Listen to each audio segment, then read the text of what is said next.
Et chaque mardi et jeudi, nous sommes là pour décrypter un peu les sujets phares de la situation sociopolitique de notre pays. Encore, ça sera le cas ce matin avec, je le disais, la coordinatrice de la DMP, Dynamique pour la majorité du peuple, celle-là qui représente ce regroupement de partis politiques d'opposition de la société civile à l'hémicycle actuellement. Après, bien sûr, les législatives du 29 avril dernier. Et vous savez, pour cette partie actualité, je suis toujours avec Fredo. Mais bien avant, on va saluer notre invité. On rappelle, secrétaire général également de la CDPA, Brigitte Kafouya-Diamabo. Je vais bienvenue. Merci, bonjour. Bonjour à vos téléspectateurs et téléspectatrices. Merci d'avoir répondu à notre invitation. Fredo, bonjour. Bonjour, comment tu vas?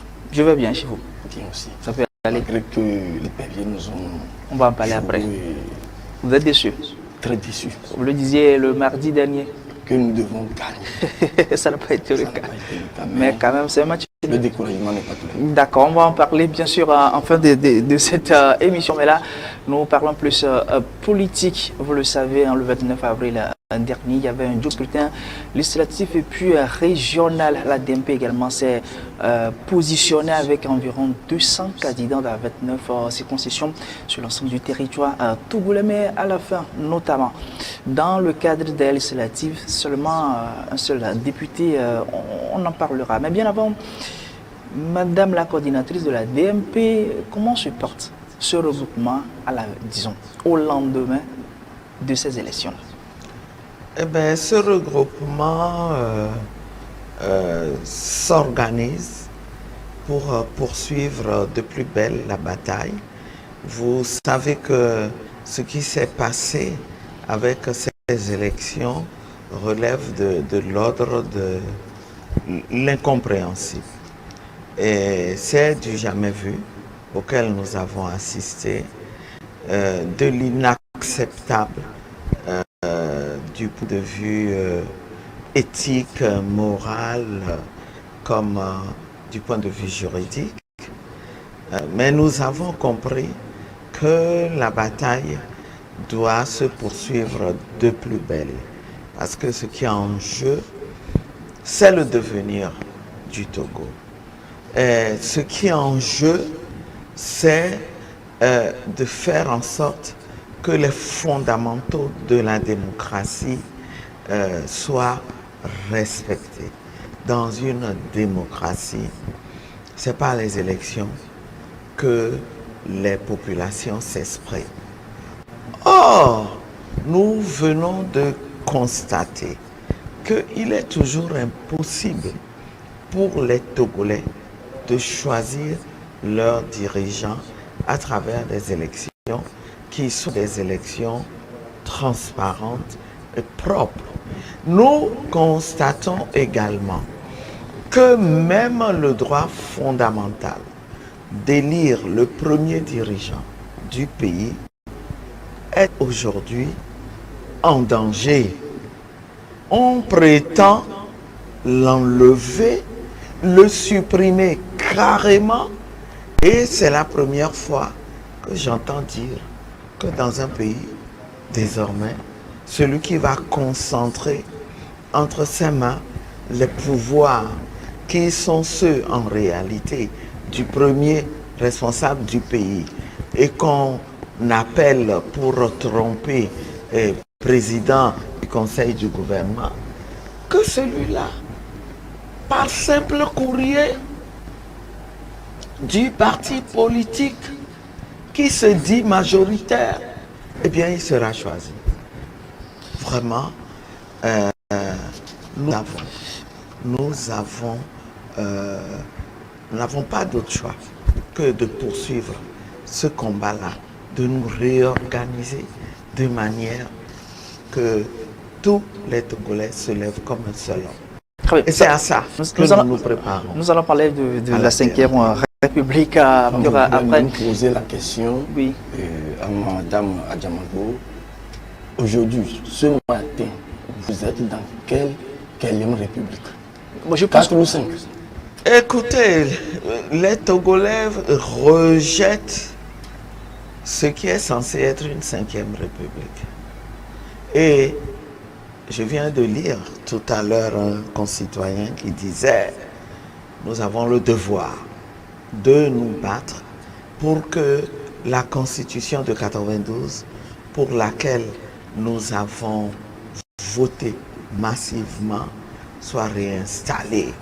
Et que maintenant, si d'aventure cette Constitution avait besoin d'être retouchée pour être améliorée, qu'on s'entende là-dessus et qu'on le fasse ensemble. Il n'y a pas de coup de force en la matière qu'on puisse accepter. On rappelle que la Constitution a été votée, promulguée, mais déjà par le chef de l'État. Et publié dans le journal officiel. Le retour se fera comment? Écoutez, de 92 se fera comment? Écoutez, la Constitution de 92, elle n'a pas été votée par référendum, promulguée, publiée dans le JO, avant qu'on essaye de la changer par coup de force.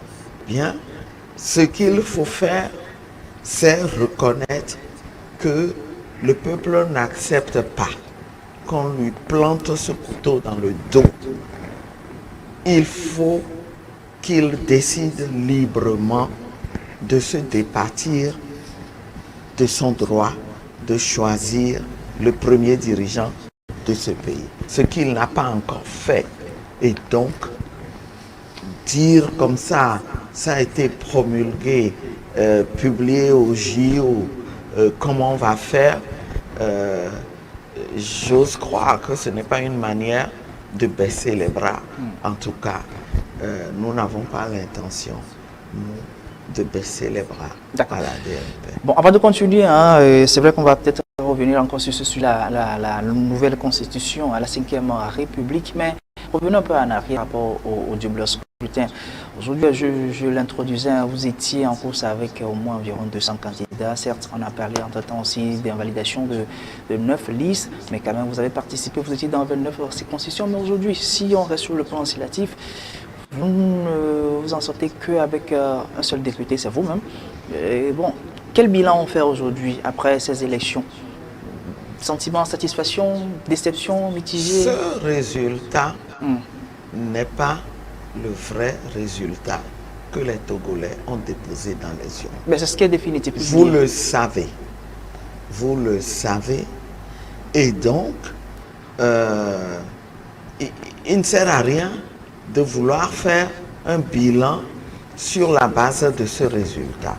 Le bilan qu'il faut faire, c'est le bilan de ce que nous avons vu d'inacceptable et dont j'ai parlé, de manière à faire en sorte que plus jamais dans notre pays des élections se déroulent comme elles se sont déroulées.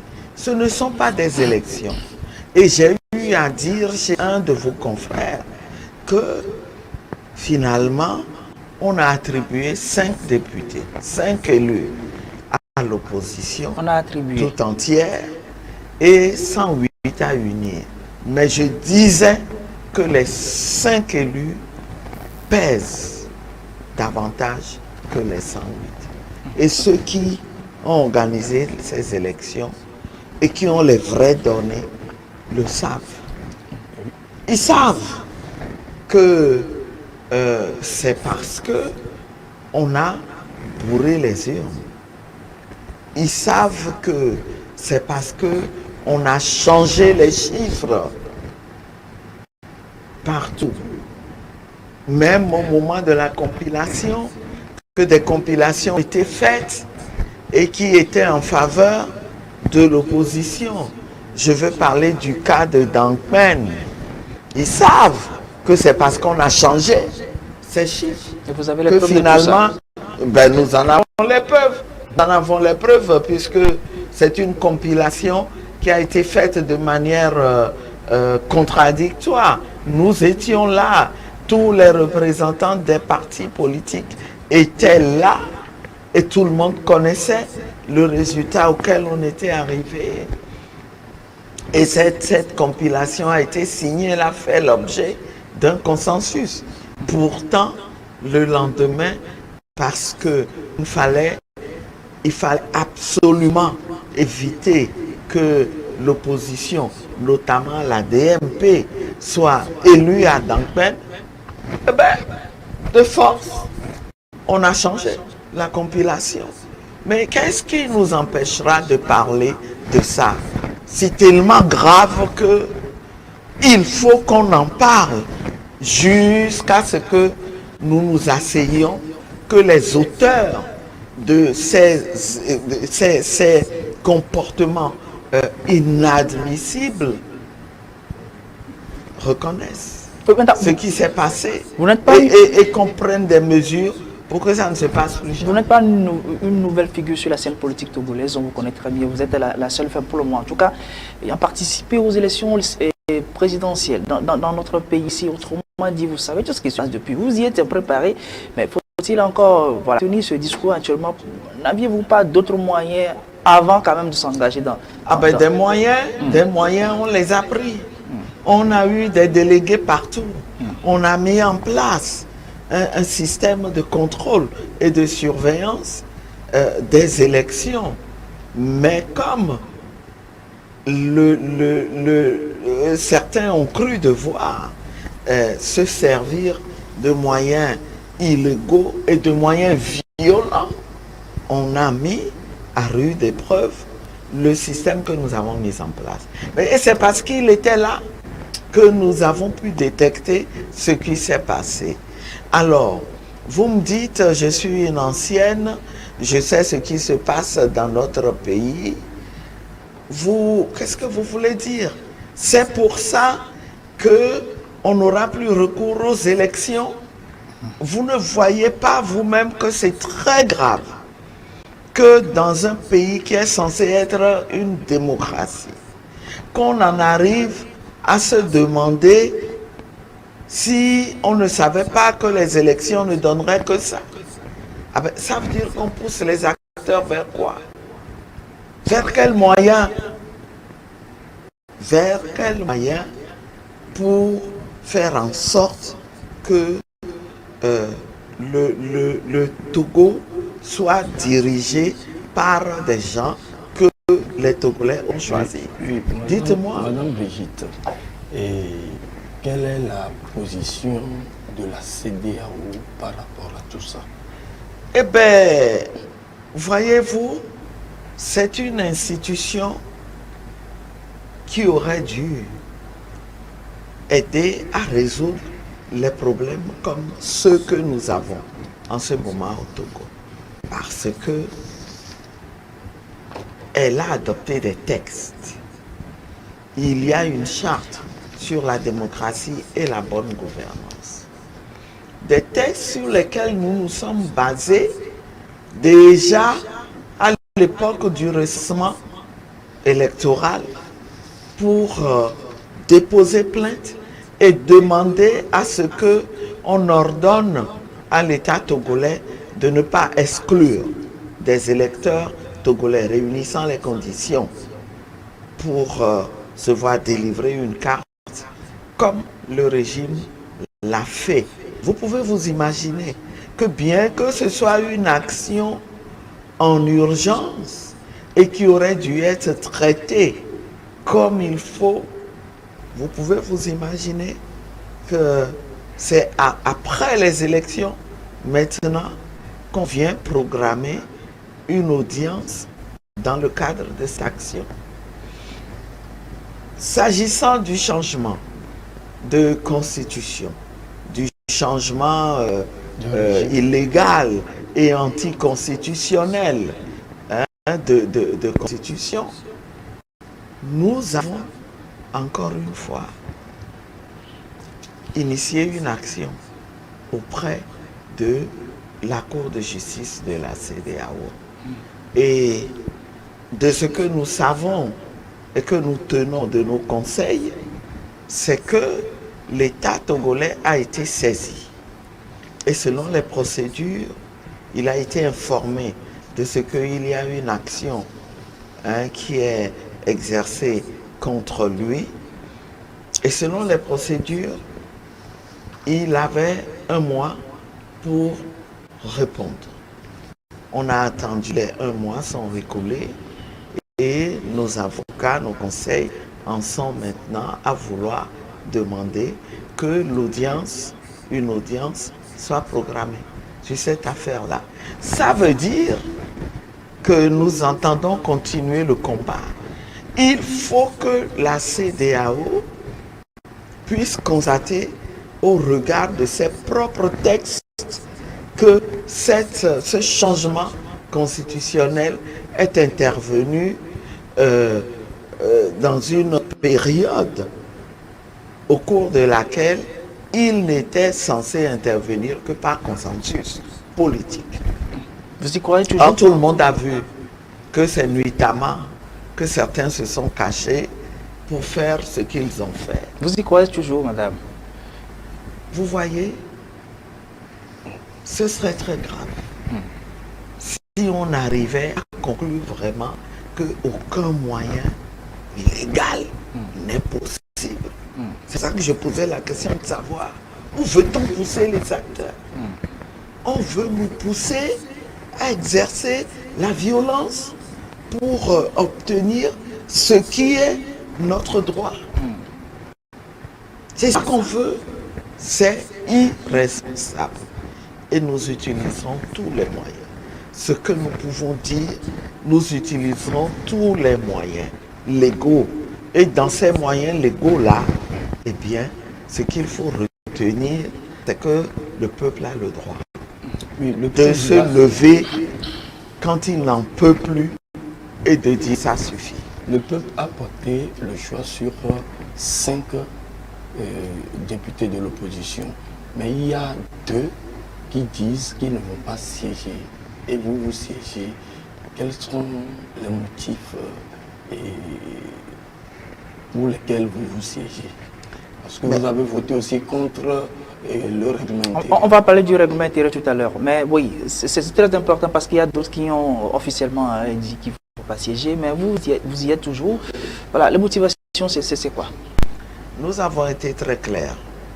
Nous avons été très clairs à la DMP qui regroupe, c'est une coalition, vous l'avez rappelé tout à l'heure, de partis politiques et organisations de la société civile. Et donc, nous prenons toutes les décisions collégialement.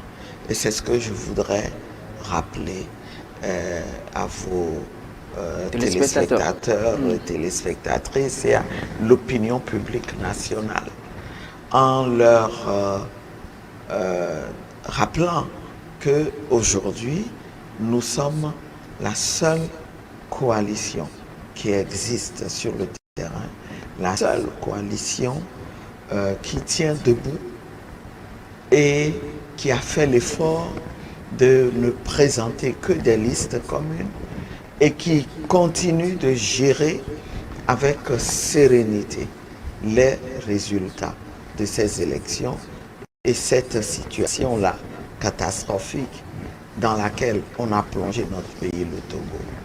Et donc, c'est ensemble que nous avons décidé qu'il fallait se servir de cet unique siège-là pour continuer le combat qui doit être mené de tous les fronts, à tous les niveaux. Le combat sera mené à l'intérieur du Parlement et il continuera à l'extérieur du Parlement. Et donc, nous comptons faire, et c'est ce que nous avons commencé déjà, faire en sorte que le régime comprenne que tout ne peut pas être fini comme ça. Juridiquement, nous avons été élus sous la Constitution de 92. Nous avons décidé de faire acte de candidature sous cette Constitution-là. Qui leur dit que si le coup de force avait été opéré avant, qu'on aurait fait acte de candidature? Certainement pas. Nous n'aurions pas fait acte de candidature. Donc, nous avons voulu solliciter le suffrage des Togolais sous la Constitution de 92. Tout s'est déroulé dans ce cadre-là et les résultats ont été proclamés sous le visa de la Constitution de 92. Donc, il était de notre devoir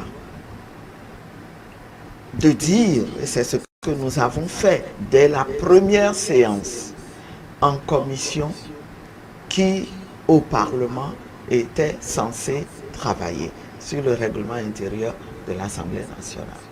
Nous avons dit non, nous ne sommes pas ici pour appliquer la Constitution du 6 mai 2024, mais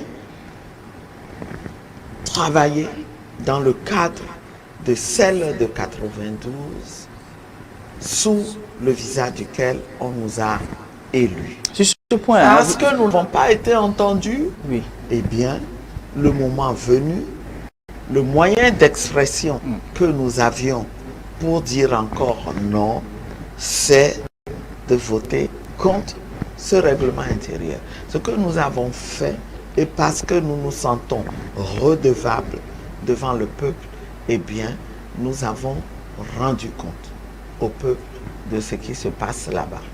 Et c'est ce que nous comptons faire tout au long de notre mandat. Être là pour faire entendre la voix du peuple. Être là pour dire non au nom de ce peuple-là. Et être là pour que le peuple soit informé de ce qui se passe en son nom et qu'il n'accepte pas. Ça, c'est votre motivation Voilà. inversée. D'accord. Maintenant, par rapport au règlement intérieur lui-même, le test en entier, que reprochez-vous? D'abord, est-ce que c'est le test que vous rejetez en entier ou il y a des articles qui ne vous sied pas et c'est pourquoi vous avez voté contre? Nous disons que reprochez-vous? dans l'ensemble, Oui. c'est inouï, c'est impensable. Et en droit, ça ne peut pas se concevoir que ce règlement intérieur ait pour socle une constitution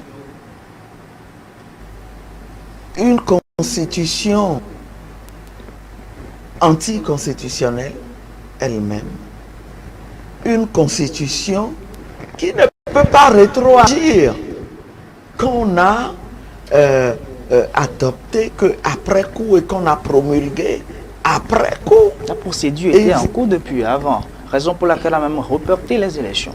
La procédure était en cours, ça ne veut pas dire que la Constitution était déjà en vigueur. Mais vous Il savez- aurait fallu que la Constitution soit en vigueur avant qu'on ne puisse réclamer son application aujourd'hui.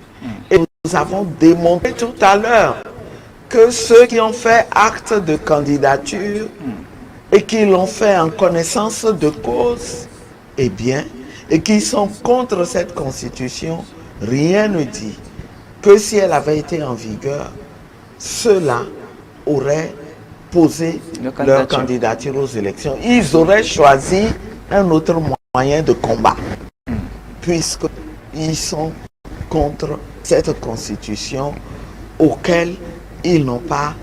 à laquelle ils n'ont pas consenti. Voilà. Très bien. Bon, quelque part dans ce règlement intérieur, nous parlons maintenant du groupe parlementaire, puisque ça se fait, semble-t-il. C'est vous qui allez nous confirmer cela, puisque vous êtes bien sûr à l'Assemblée nationale, que bon, trois députés ne peuvent pas constituer un groupe parlementaire. Bon, sauf qu'aujourd'hui, officiellement, on sait que l'ANC ne va pas siéger, et la FDR également. En tout cas, il reste seulement 3 personnes, deux députés d'Adi et vous-même. Bon, comment allez-vous y prendre, vu qu'avec cette configuration, si c'est avéré, il n'y aura pas de groupe parlementaire de l'opposition alors? Mais la logique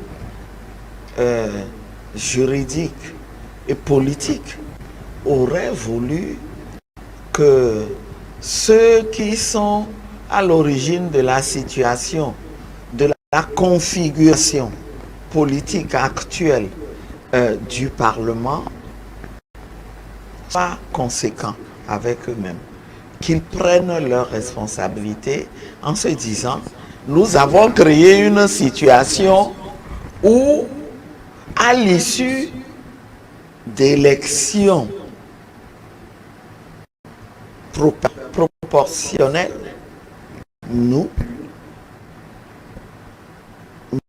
sommes arrogés le droit de prendre 108 députés et de n'en laisser que 5 pour toute l'opposition.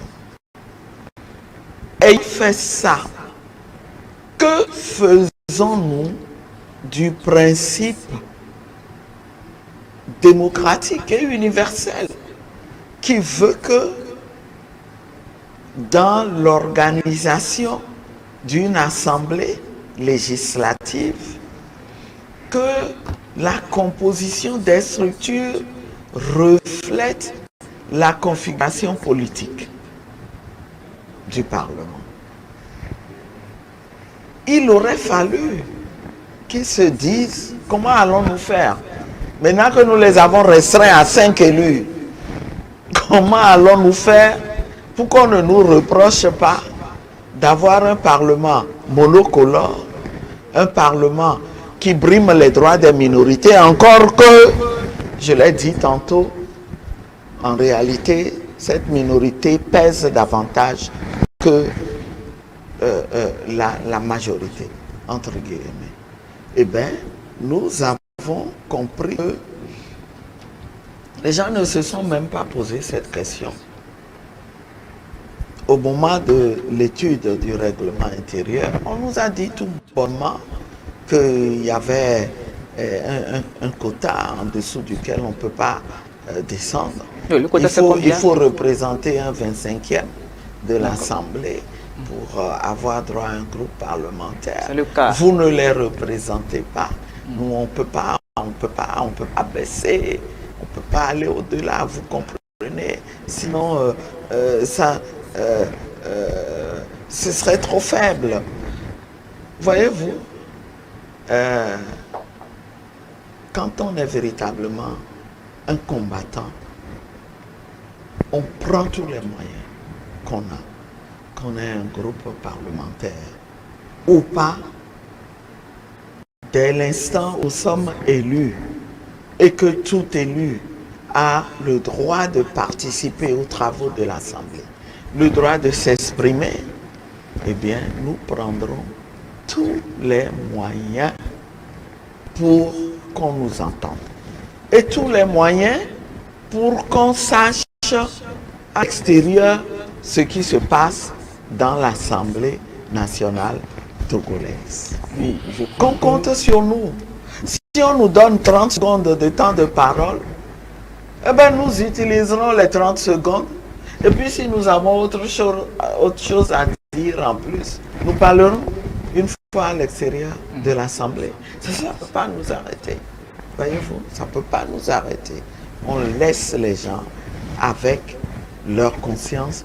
On les laisse se débrouiller avec la situation qu'ils ont créée. Oui, expliquez-nous qui dit un élu qui par des raisons X ou Y qui son parti politique sera exclu automatiquement à l'hémicycle. Je n'ai pas bien saisi. C'est-à-dire que vous êtes député d'un parti politique. Oui. Vous êtes élu sur une liste. Oui. Alors démissionnez de ce parti politique. Alors que vous êtes toujours député. Alors que vous êtes toujours député. Oui. Et votre règlement dit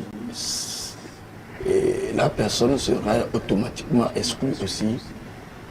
Oh, vous savez, c'est une disposition qui est prévue pour ne pas encourager des comportements qui, au fond, ne sont pas des comportements démocratiques, où des gens vont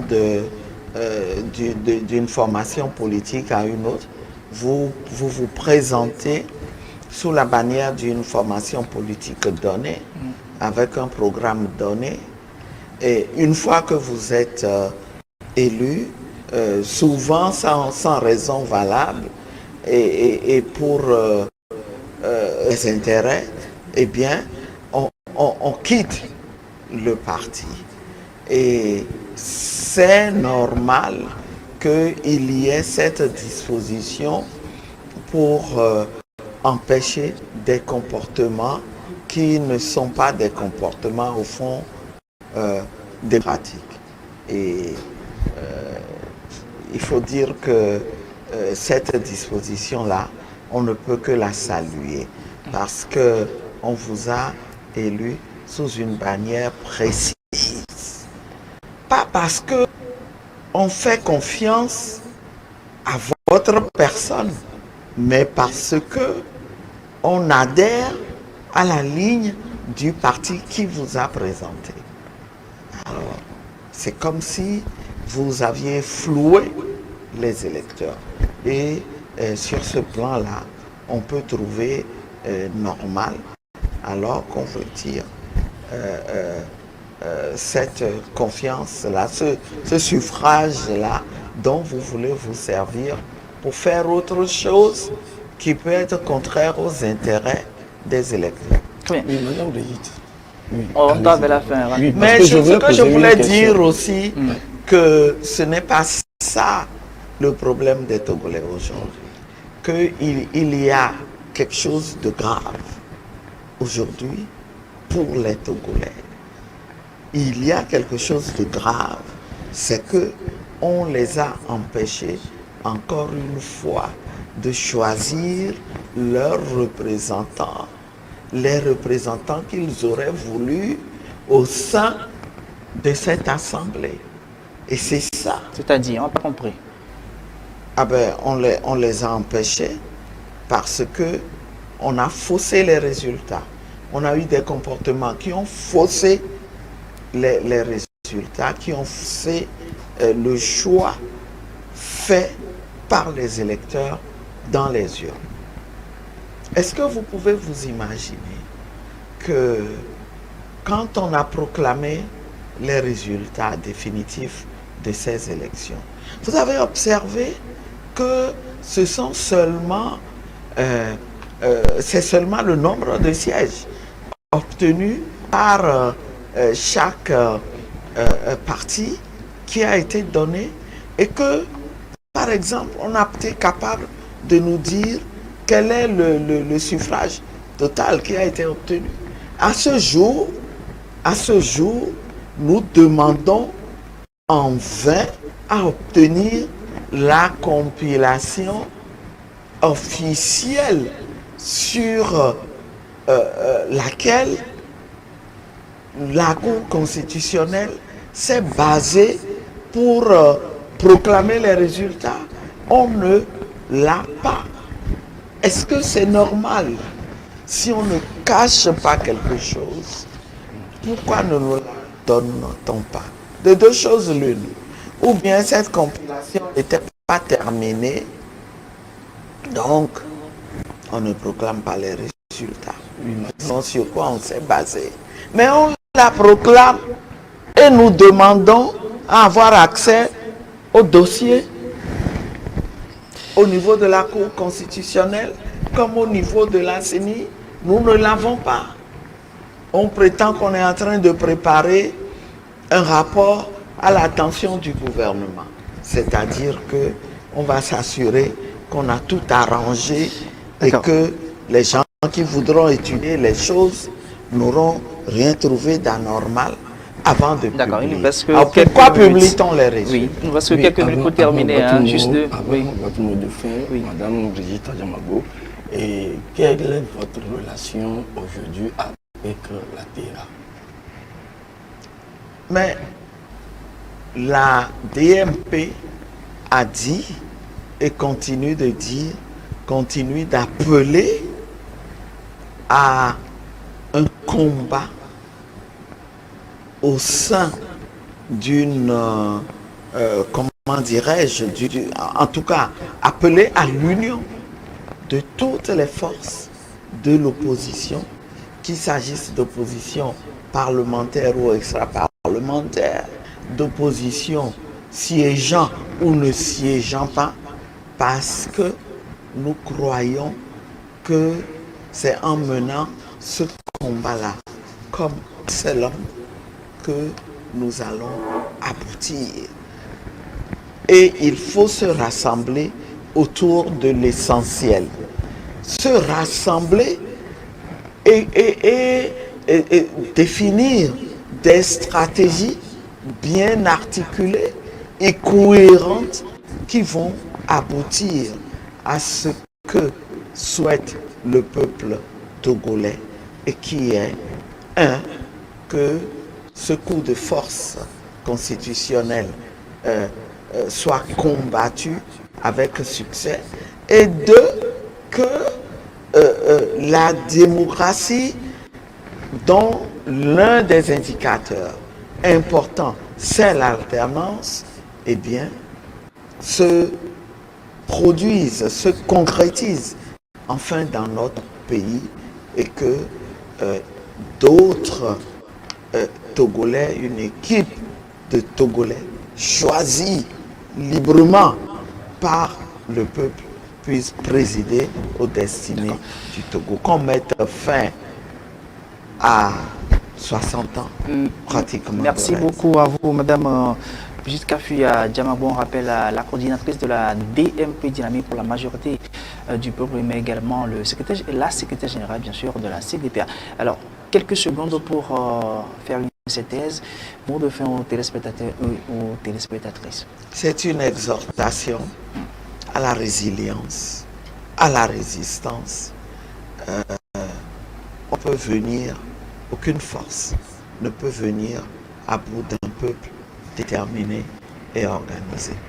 Nous finirons par obtenir ce que nous voulons, malgré la situation actuelle, que personne ne perd espoir. Merci.